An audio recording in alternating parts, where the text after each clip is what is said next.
Congressman Steve Cohen questioned a Wisconsin sheriff at a hearing on drug laws, and at the end of their exchange, he literally laughed out loud at the sheriff for being so ridiculous on the issue of weed. Sheriff Clarke, let me ask you this. You mentioned in your testimony that much of the population in the state and low federal prisons was for violent crime, and probably that's true, but in the federal system it's mostly for drug crime. There's not so much violent crime there, and that's where the drug situation really fills up the federal prisons. And you said that illegal drug use is the scourge of the black community, and it is a problem, and leads to a great deal of violent crime. Would you agree that marijuana possession is not the scourge of the black community and does not lead to violent crime the same way that meth, crack, cocaine, and heroin do? No, I wouldn't agree with that at all. Well, that's interesting, and I wished I had more time to talk to you. But thank you for allowing me this opportunity. And the defense attorney is not supposed to ask a question they don't know. But it was such an obvious answer, I just never thought I'd get that answer. The time. Oh, that's so sad. That's so sad. It's like we're living in the Twilight Zone. I think that sometimes. Or we're living in a computer simulation. When you have hilarious caricatures of human beings that are in positions of power and they believe such profoundly absurd shit. Steve Cohen did a good job there, and I actually love the fact that he couldn't hold back his laughter. He's laughing at you, Mr. Sheriff. He's laughing at you. You are a joke. You are a laughingstock. How does that make you feel? That when you're serious, people find it comedic? Because you're that off base with your gross thinking. How does that make you feel? It should make you feel shame. Shame should wash over you when you see that response. And it wasn't just Steve Cohen laughing there, the congressman. It was some other people too. Like, oh my God, I can't believe we're still fucking playing this stupid game in the year 2015. This is what we're going to do. This is how we're going to think. So, it drives me crazy that you have people who are directly responsible for affecting these policies that cannot admit that weed may not be as bad or as strong a drug or as addicting a drug as crack and meth.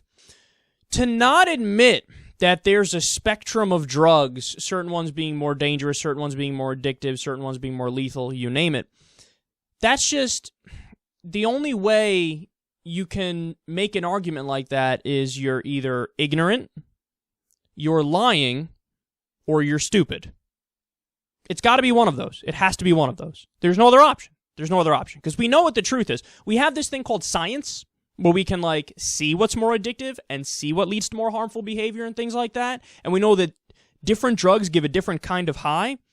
So to act like that's all irrelevant and drugs equal bad, you're a ridiculous human being if you actually believe that. And understand, man, I actually would go even further than what Steve Cohen was hinting at there. Because Steve Cohen, and he is a good guy, don't get me wrong, but his point there was, let's understand that weed is okay, it's not that bad. It should be legal like alcohol should be legal, or that's kind of the implication of what he's getting at there. And these other ones are, oh, these are really bad. I get it. There are some drugs that are really bad, some synthetic drugs, I should say, that are really, really bad. Crocodile being one, you could say bath salts are another, crystal meth is another. But they're bad because we have banned drugs, because those drugs could not exist in a free marketplace of drugs where drugs are legal. Because all the drugs that really fuck you up are cheap knockoff attempts of actual drugs that don't do nearly as much harm.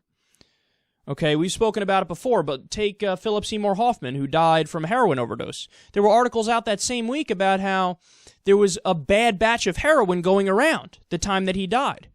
And the bad batch is because the way they made the heroin, they cut it with another opiate which was significantly more powerful, and they obviously didn't label it or tell anybody, like, hey, by the way, you have to do like 1/10 the normal dose you would do to get the same high. So because you have bad batches, then people die as a result of it. When alcohol was illegal, same thing happened there, where you made alcohol in bathtubs and you cut it with a bunch of shitty products and chemicals, and sometimes people died from taking one shot of hard liquor.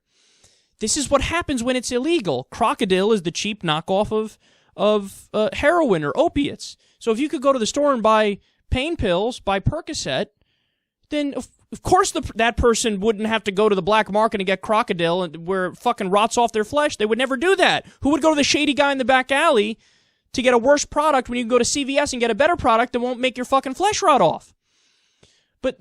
So my bigger point is, I actually go further than Steve Cohen in the sense that I say, just like Dr. Carl Hart says, the drugs aren't the problem at all in any community in America. You cannot point to drugs as this is the driver of the problems, or this is the root of the problems, because that's not true. As Dr. Carl Hart said, the bigger problems are systemic and economic and political in nature. The bigger problems are poverty and lack of opportunity. Those problems breed other social ills. It's not that the drug use leads to the poverty. You understand what I'm saying here? They always try to flip it, and the narrative in the mind of your average American is that it's flipped, where they go, the reason for the poverty and the problems is the weed and the cocaine and all this other stuff. But that's not the case, because as Dr. Carl Hart said, who's an expert on this, who's a scientist, 90% of all drug users are moderate drug users. 10% of drug users, for any drug, they can run into some problems because of their personality and because they don't have that off switch, I guess you could say. And that goes for alcohol, that goes for Xanax, that goes for Monster Energy or Red Bull or fucking caffeine and coffee. So the thing is, if that's the case with the legal drugs and the case with the illegal drugs, where only 10% have a problem, then you can't blame the drugs, whether it's cocaine or weed or whatever, for the issues ailing a given community. So I go further than Steve Cohen in that I don't just say, hey, weed's all right, but these other ones are the problem. I say, well, let's not point the finger at any of them, because none of them are really the problem. The problem is much deeper rooted in society. The problem is much more linked in with systemic poverty and linked in with economics and politics. So let's address that.